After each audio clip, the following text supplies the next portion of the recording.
ಒಳ್ಳೆಯವರು ನನ್ನಲ್ಲಿ ಒಳ್ಳೆಯದನ್ನೇ ನೋಡ್ತಾರೆ. ಬೇರೆಯವರು ಒಳ್ಳೇದು ಬಿಟ್ಟು ಬೇರೆ ನಾನು ಹಿಂದೆ ಏನು ಮಾಡಿದ್ದೀನಿ ಅದನ್ನೆಲ್ಲ ಹುಡುಕಿ ಹಳೆಯ ಕಥೆಯನ್ನು ಮತ್ತೆ ಮತ್ತೆ ನೆನಪು ಮಾಡಿಸೋಕ್ಕೆ ಪ್ರಯತ್ನ ಮಾಡ್ತಾರೆ. ಆ ಹಳೆಯದನ್ನು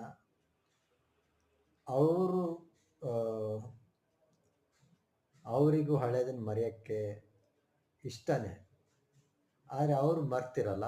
ಹಾಗಾಗಿ ನಮಗೆ ನಮ್ಮ ಹಳೆಯ ನೆನಪುಗಳನ್ನು ಮತ್ತೆ ತೋರಿಸ್ತಾರೆ.